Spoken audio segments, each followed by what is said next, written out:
చిలికి చిలికి గాలివాన అవ్వడంటే గిదే కావచ్చునులా లగచర్ల లడాయి ఇప్పుడు గట్లే అవుతుంది. తెలంగాణలో రాజకీయం అంతా లడాయి సుట్టే నడుస్తుంది.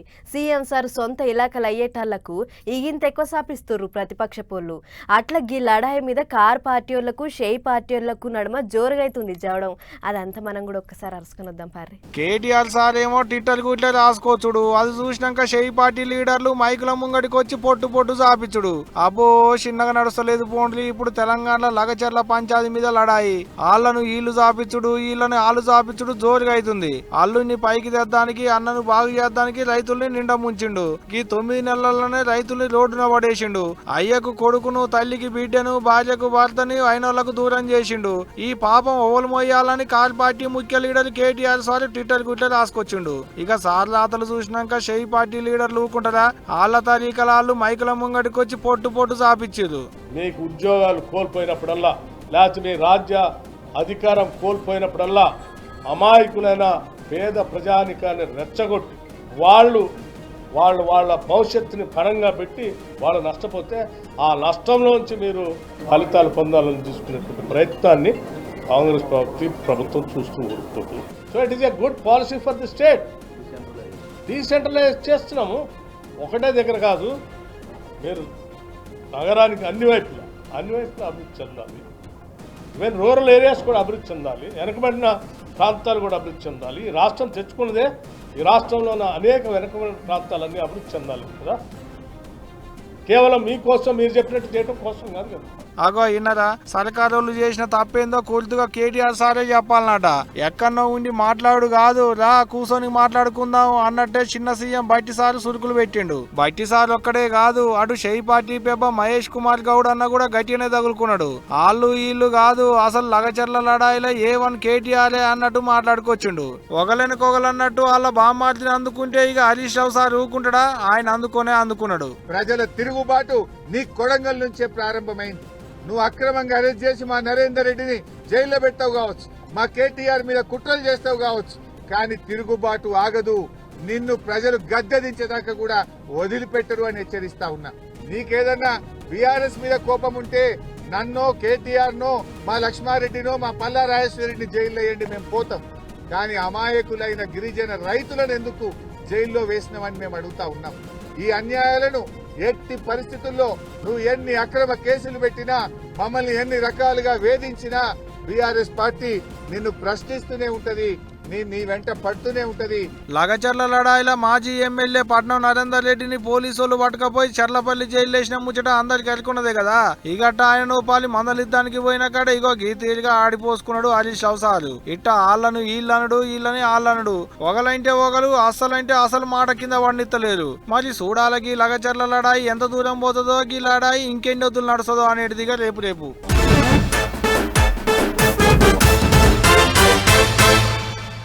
అయ్యో ఏమైందిరా గట్లయింది అని అంటే వాళ్ళ టైం నడుస్తుంది. రేపు మనకు కూడా టైం వస్తుంది, అప్పుడు చూసుకుందాం అని అంటుంటారు చాలా మంది. అన్నిటికీ మించి రాజకీయాలల్లో అధికారం చేతులు మారినప్పుడల్లా లీడర్లకు టైం వస్తుంటుంది, పోతుంటుంది. అట్లనే ఇప్పుడు ఏపీలో కొంతమంది లీడర్లకు టైం వచ్చింది అని అనుకుంటుర్రు చాలా మంది. మరి కథ ఏంది, ఎవరికి టైం వచ్చింది, ఒకసారి అరుసుకొని వద్దాం పారి. శాసనసభాపతిగా రఘురామరాజు గారు ఎన్నికైన సంగతి మీకు తెలుసు.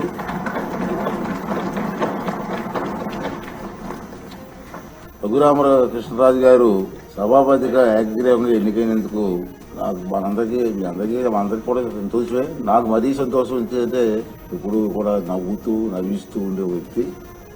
అటువంటి వ్యక్తి డిప్యూటీ స్పీకర్గా రావడం అని అందరికీ ఉల్లాసంగా ఉంటుంది. ఇక అలా సీట్లో ఉంటే టైం వచ్చింది అని అంటే ఇక గిట్ల ఉండి ఎమ్మెల్యే రఘురామకృష్ణరాజు సారుకు టైం వచ్చింది అనుకుంటారు ఇప్పుడు అందరూ.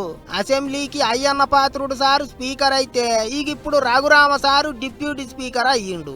అయ్యన్న సారు తర్వాత మళ్ళగా పెద్ద కుర్చీలో కూకొని ఇంకే పెద్ద మనిషి త్రిపులార్ అయితేనే మంచిగా ఉంటదని పెద్ద సార్లంతా కలిసి తీర్మానం చేసిండ్రాట.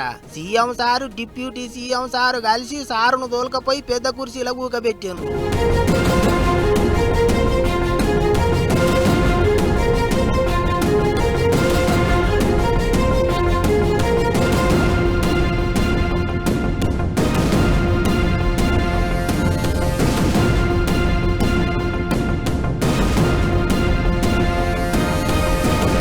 ఇక పాత సర్కారు వాళ్ళు ఉన్నప్పుడు రఘురామ సారు ఎన్నెన్ని తిప్పల పడ్డాడో ముఖ్యమంత్రి సారే స్వయంగా తన నోటంట చెప్పుకొచ్చిండు. రాజద్రోహం కేసు నమోదు చేసి ఆ పుట్టినరోజు ఆయన అరెస్ట్ చేసి పైశాచిక ఆనందం పొందాలనే ఉద్దేశంతో ఆయన అరెస్ట్ చేశారు. ఆ రోజు మీరు చూస్తే ఒక ఎంపీ పోలీస్ కస్టడీలో టార్చర్ చేయడం దేశంలోనే ఒక పెద్ద సంచలనమైంది. సిఐడి సీనియర్ అధికారులు, ఐపీఎస్ అధికారులు పోలీస్ కస్టడీలో ఒక ఎంపీని ఇలా హింసించిన సంఘటన భారతదేశ చరిత్రలో ఇదే మొదటి సంఘటన, ఇదే ఆఖరి సంఘటన నా అభిప్రాయం. నేను ఎప్పుడు చూడలేదు ఇలాంటి సంఘటన, ఎప్పుడు వినలేదు. గట్ల అయిందట. ఇక అసలే పడరాని వాళ్ళ మీద బాణాలు గట్టిగా వేస్తుంటాడు రఘురామ సారు. మరి ఇక మీటింగులు ఎట్టెట్ట నడిపిస్తాడో చూడాలి అనుకుంటారు ఇప్పుడు అందరూ. అందులో పాత సర్కారు వాళ్ళు ఉన్నప్పుడు తీరొక్క తీర్ల తిప్పల పడ్డాడు. అప్పట్లో జగనాలు సారుతో పంచాది గట్టిగానే నడిచింది. అందరికి తెలిసిన ముచ్చట్నే కదా. ఇక అప్పుడే సారును సిఐడిలు పట్టుకపోయి కొట్టినరని కూడా ముచ్చట్లు వినిపించినాయి. అందుకే పాత లెక్కలన్నీ తేల్చుకునే పనిలో పడ్డారు అనుకుంటారు అందరూ. అయితే అసెంబ్లీకి పోనే పోను ఏమన్నుంటే బయట అలగు మీటింగులు పెట్టి మైకుల ముంగట ముచ్చట్లు చెప్తాం అన్నట్టు చెప్పిండు మాజీ ముఖ్యమంత్రి. సరే ఇప్పుడు కాకపోతే ఇంకో 4 ఏళ్లలో ఎప్పుడన్నా పోకపోడా అనుకున్నారు చాలా మంది. కానీ ఇప్పుడు రఘురామ సార్ స్పీకర్ కుర్చీలో ఊకునుడు చూస్తా అంటే మాజీ సీఎం మొత్తానికే పోతాడో పోడో అనుకుంటారట ఇంగింత మంది. కూటమి లీడర్లు కూడా గిట్లనే మాట్లాడుతాండ్రు. మరి ఇక చూడాలి ఏమైతుందో.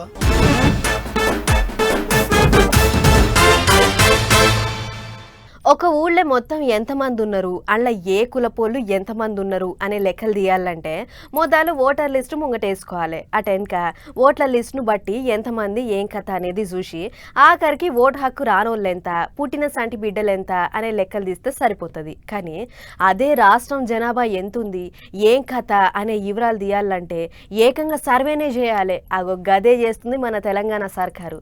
ఇక చూడుర్రి, మంత్రి పొన్నం సారే స్వయంగా పోయి సర్వే ముచ్చట్లను ఎట్లా అరుచుకుంటుండో. మొన్న 9వ తారీఖు సంది తెలంగాణ అంతటా కుటుంబ సర్వే చాలైంది కదా. ఆగో గది ఎట్లెట్లయితుంది ఏం కథ అని అరుచుకుంటానికి మంత్రి పొన్నం సారు బంజారా హిల్స్ ఎన్పీటీ నగర్ కు పోయిండు. సర్వే లెక్కలు రాసుకపోతానికి వచ్చిన వాళ్లకు జనాలు మంచిగా సాధిస్తుర్రా లేకుంటే ఏమన్నా తిప్పలైతుందా అని మేయర్ విజయలక్ష్మితోని గూడిపోయి అత్త పతార్చుకుండు. రాష్ట్రం అంతటా 85,000 మందిని పెట్టి సర్వే చేయిస్తున్నాం. ఇప్పటికీ 30% ఒడిచిపోయింది.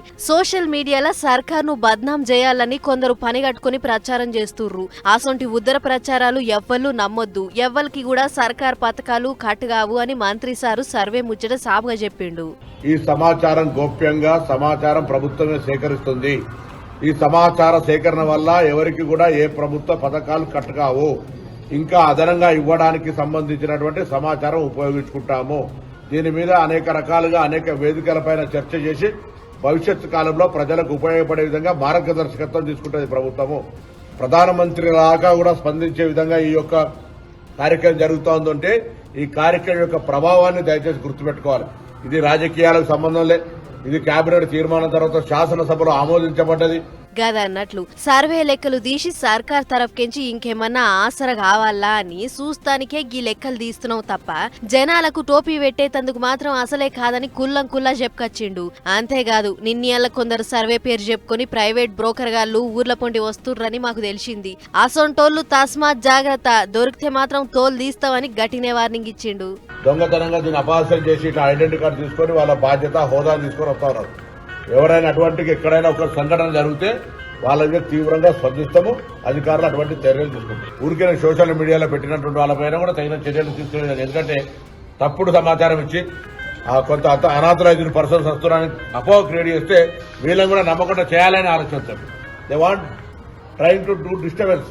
అటువంటి వాళ్ళ పట్ల అప్రమత్తంగా ఉండాలని కూడా సందర్భంగా నేను కోరుతాను. ఇన్నారు కదా, సర్వే లెక్కలు రాసుకపోతానికి వచ్చిన వాళ్లకు మంచిగా సహకరించుర్రి, ఇదంతా మీకోసమే చేస్తున్నామని చెప్పిండు. బ్యాంక్ ఖాతా ఉందా అని మాత్రమే అడుగుతారు తప్ప ప్రతి ఇంటికి సర్వే చేసేటోళ్లు వస్తారు. ఆ సర్వేల మీరు అందించిన మీ ఇంటి ముచ్చట్లన్నీ చాలా పగడ్బందీగా పెడుతున్నాం. మూడో కంటికి తెలవకుండా సర్కార్ అన్ని తీర్లా జాగ్రత్తలు తీసుకుంటుంది. కాబట్టి ఎసొంటి అనుమానాలు పెట్టుకోకుండా సర్వేకు సహకరించుర్రి అని జనాలకు పూసగుచ్చిండు మంత్రి. మరి సర్వే నడిచినన్ని దినాలు ఇంకెట్లుంటదో చూడాలి.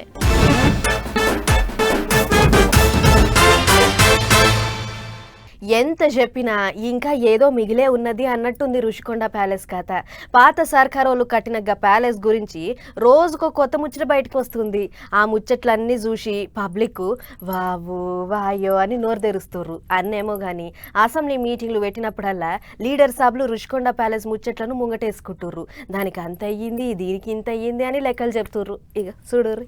గచ్చు మీద పరిచిన బండల కాన్ నుంచి గోడలకు కట్టిన పెయింట్ దాకా, బాత్రూములలో నల్లల కాన్ నుంచి దర్వాజల దాకా దానికింత ఖర్చు పెట్టిండ్రు, దీనికింత ఖర్చు పెట్టిండ్రు అని రుషికొండ ప్యాలెస్ ముచ్చట్లన్నీ చెప్పుకుంటూ పోతే తెల్లారేటట్టున్నది. మరిగా అట్లున్నాయి మన లీడర్ల ముచ్చట్లు. ఇప్పటికే సీఎం సారు కాన్ నుంచి సురువు చేస్తే లీడర్లంతా తీరొక్క తీర్ల మీటింగులు పెట్టి రుషికొండ ప్యాలెస్ మీద ముచ్చట్లు చెప్పిండ్రు. పాత సర్కారోళ్ళ మీద బాణాలేసిండ్రు. ఇప్పుడు మళ్ళోసారి అసెంబ్లీలో గదే ముచ్చట నడిచింది. ఇక చూడర్రి, ఈసారి party leader Vishnukumar Raju sir కొత్త ముచ్చట్లు చెప్పిండు.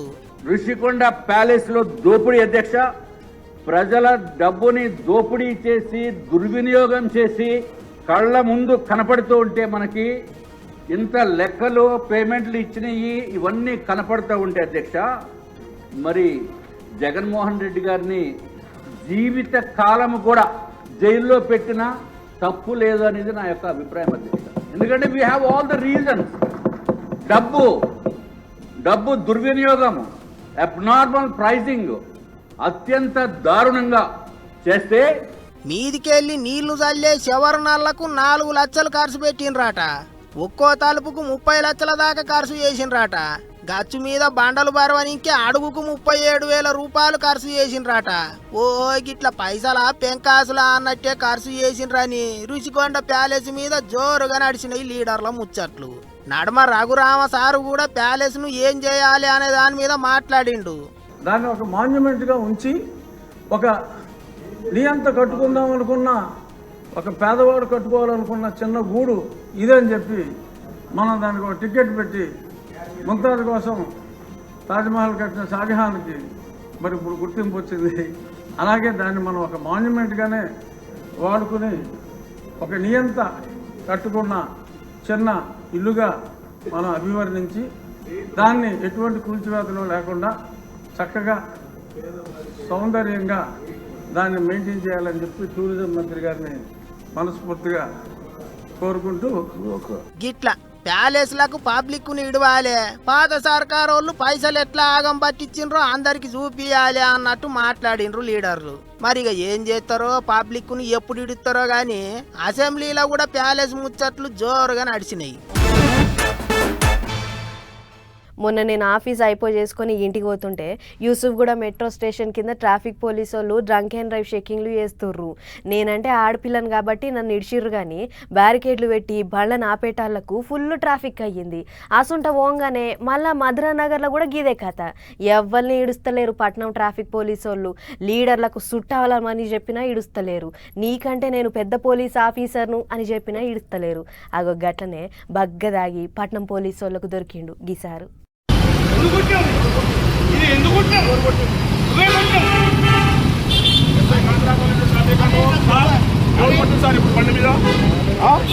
హైదరాబాద్ పట్టణంలో ఉన్న మధురా నగర్ లో బిర్లుగా మందేసి కార్లు నడుపుకుంటా ట్రాఫిక్ పోలీసు వాళ్ళకు దొరికిండు. నేను ఎవరనుకుంటున్నావు, నీకు ఎన్ని గుండెలు ఉంటే నన్ను ఆపుతావు అని ట్రాఫిక్ ఎస్ఐ మీదకి లంకెలేసిండు. మరి ఇంత రూబాబు ఎందుకో ఎలికేనా?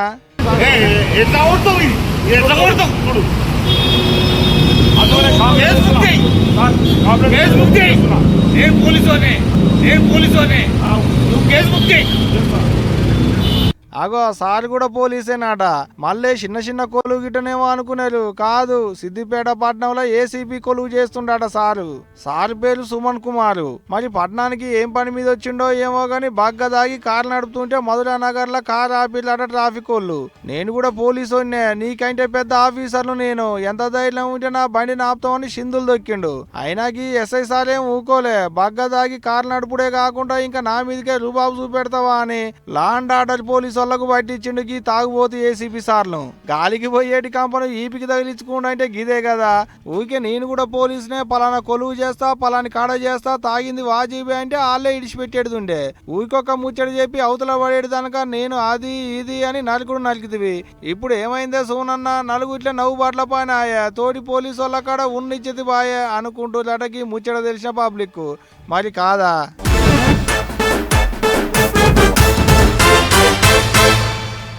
చాయ్ చటుక్కున తాగరా బాయ్, ఈ చాయ్ చమక్కులే చూడరా బాయ్, చాయ్ ఖరీదులో చీపురా బాయ్ అని గదేదో సినిమాల చిరంజీవి సార్ చాయ్ మీద మంచి పాట పాడతాడు. అంటే చాయ్ అనేది పని చేస్తున్న మనిషికి ఓ కొత్త బలాన్ని ఇస్తుందని ఆ పాట ఆడతాం. అందుకే పెద్ద పెద్ద సాఫ్ట్వేర్ కొలువులు చేసేటోళ్ళ కాడ నుంచి దినాం కూలీనాలి వేసుకునే గరీబోళ్ళ దాకా ఒక్క చాయ్ తాగితే చాలు మస్తు రువ్వడి మీద పనిచేస్తారు అన్నట్లు చాయ్కి అంత రుచి వచ్చే చాపత్తను కూడా కల్తీ చేస్తుర్రట కొందరు బద్మాష్ గాళ్ళు. ఇగో చూడుర్రి. గిదేందమ్మా కల్తీ షాపత్తా నకిలీ షాపత్తా అని ముచ్చట చెప్తిరి. ఈడ చూస్తేనేమో మంచిగా కొత్త డబ్బాలలో నింపి ప్యాకింగ్ చేసి సీలేస్తుర్రు. మరి నకిలీ షాపత్తా ఏది అవపడతలేదు అని అనుకునేరు. ఇక చూడుర్రి గీడ కుప్పలు పోసిందంతా గదే. చూస్తానికి అచ్చమైన సొక్కమైన షాపత్తోలే అవపడుతున్న ఇదంతా నకిలీ షాపత్తేనట. తూర్పుగోదావరి జిల్లా గోకవరం మండలం రంప ఎర్రంపాలెం అనే ఊళ్ళో ఉన్న గీ రైస్ మిల్లుల ఈ నకిలీ షాపత్తను తయారు చేస్తుర్రని ఎవరిలో పోలీసులకు మతలబందిచ్చిర్రట. ఇక ముచ్చట ఎరక చేసుకున్న పోలీసోళ్ళు సీదా రైల్ మిల్లు తవ్వ దోలాడుకుంటా పోయిర్రు. చాపత్త ఎట్లా తయారు చేస్తుర్రు, ఏడంగా మీకు సరుకు వస్తుంది, ఏం చాపత్త తయారు చేస్తుర్రో చూపియుర్రి. అన్ని ఆడున్న బత్త సంచులన్నీ ఇప్పి చూసిర్రు. ఇంకేముంది అసలు సంగతి బయటపడ్డది. చాపత్త లేదు మన్ను లేదు, జీడిపప్పు పొట్టు, వంట సోడా, ఇంకా బూడిద రంగు పొడి ఇంకోటి కలిపి చాపత్తాన్ని తయారు చేస్తుర్రట.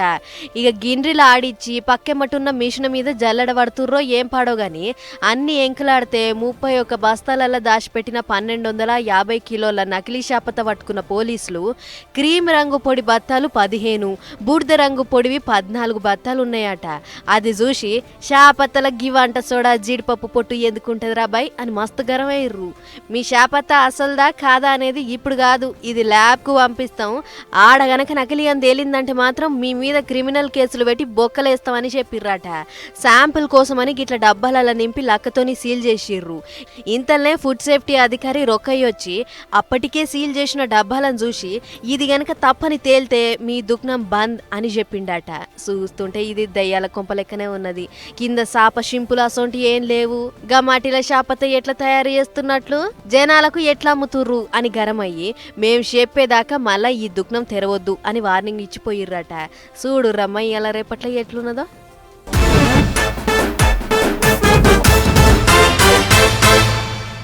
కొలిచి మొక్కితే కొంగు బంగారం, కోరికలు తీర్చే కొండంత దేవుడు ఇంకెవరు ఆ ఏడుకొండల ఎంకన్న. అందుకే ఎప్పుడు చూసినా ఏడుకొండల ఎంకన్న సన్నిధి భక్తులతోని కిక్కిసిపోతుంటది. సల్లగా చూసిండని ఇంతమంది, కోరికలు తీర్చిండని ఇంతమంది, అడగకుండానే వరాలు ఇచ్చిండని ఇంతమంది. గిట్ల కోనేటి రాయునికి కొసరి కానుకలు సమర్పిస్తుంటారు. పాయసల కాడ నుంచి బంగారం దాకా ఎంత అంటే అంత సమర్పిస్తుంటారు. చూడుర్రి.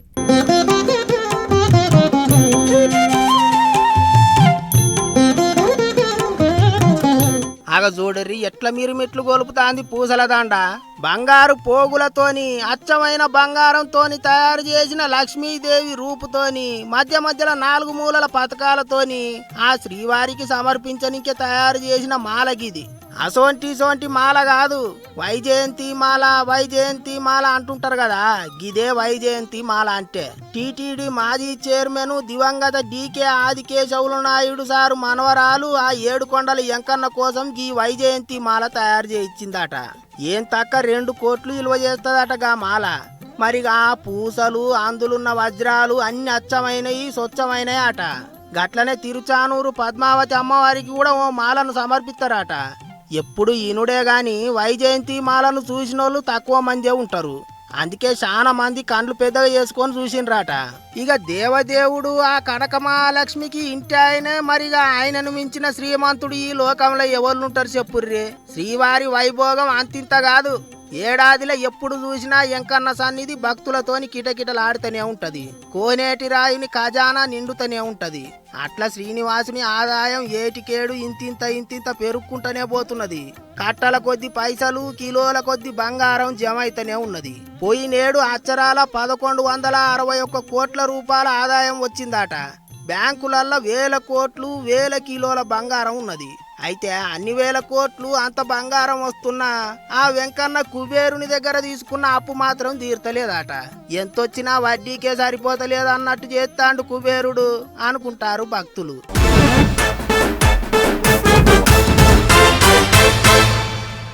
అరే ఇంకో వాడుతున్నదిలా అదే ఒక్కసారి నిషేధం పారి. నవంబర్ 14 తారీఖు నాడు చిల్డ్రన్స్ డే, అదే బాలల దినోత్సవం కదా. ఆగొగ్గ పిల్లల పండగ తెలంగాణ సచివాలయంలో జోరుగా అయ్యింది. ఈ కార్యానికి ముఖ్యమంత్రి రేవంత్ రెడ్డి సారు ఇంకా మంత్రులు హాజరుపడి పొల్లగాండ్లకున్న అసెంబ్లీ తెలివిని మస్తు తారీఫ్ చేసిర్రు. సర్కారోళ్ళు ఎగస్ పార్టీలు అసెంబ్లీలో ఎట్లా మాట్లాడతారు అనేది మాక్ అసెంబ్లీ అనే ఓ కార్యం పెట్టుకొని చూపించిర్రు. స్పీకరు, సీఎం, డిప్యూటీ సీఎం, మంత్రులు, ఎమ్మెల్యేలు, విపక్షాలు అంతా పొల్లగాండ్లే అయ్యి జోరు చేసిర్రు. ఎగస్ పార్టీల దిక్కు ఇంతమంది తమ్ముళ్ళు ఉండి అచ్చం నిజమైన అసెంబ్లీల లోలులు, పంచాదులు, తీర్మానాలు, అలుగుడు గులుగుడు, బిల్లు పాస్ చేసుడు ఎట్లయితాయో అదే నమూనాల కానిచ్చిర్రు. ఎగస్ పార్టీలు సభ నడవకుండా ఎట్లా కుట్రలు చేస్తారు, అధికార పార్టీలు వాళ్ళను ఎట్లా సముదాయించి సభను ఎట్లా నడిపిస్తారు, ఒకళ్ళ మీద ఒకళ్ళు కారాలు మిరియాలు నూరుకుంటుంటే స్పీకర్ ఎట్లా తష్ప చేస్తాడు, బడ్జెట్ ముచ్చట్లు ఎట్లా నడుస్తాయి, అసొంటి ముచ్చట్లన్నీ పొల్లగాళ్ళు కళ్లకు గట్టినట్లు చూపించిర్రు. ఇదంతా చూసిన సీఎం ఇంకా మంత్రులు శబాష్ బేటా అని మస్తు మెచ్చుకుర్రు. ఒక మంచి స్ఫూర్తిని, ప్రశ్నించే విధానము, జవాబు చెప్పే బాధ్యత, ఈ రెండింటిని కూడా స్ఫూర్తిదాయకంగా నిర్వహించినందుకు మిమ్మల్ని అందరిని కూడా మనస్ఫూర్తిగా అభినందిస్తున్నా. 21 సంవత్సరాలు పూర్తి చేసుకున్న వాళ్ళు శాసనసభకు పోటీ చేయడానికి అవకాశం కల్పిస్తే, చట్టాన్ని సవరిస్తే యంగర్ జనరేషను శాసనసభలో రిప్రజెంట్ చేయడానికి అవకాశం ఉంటుంది. భారతదేశ రాష్ట్రపతికి, ప్రధానమంత్రి గారికి ఈ తీర్మానాన్ని పంపవలసిందిగా స్పీకర్ గారికి నేను విజ్ఞప్తి చేస్తున్నా. చూడుర్రి, చూస్తే పొల్లగాండ్లు గాని అచ్చం నెత్తి నడిచిన నాయకుల కంటే జోరుగా అసెంబ్లీ కార్యం నడిపించిర్రు అనంటే రేపు పెద్దయితే ఎంత పెద్ద నాయకులు అవుతారో వీళ్ళకేంచి అని అనుకుంటుర్రట. గి ముచ్చట చూసిన అక్కడి పబ్లిక్.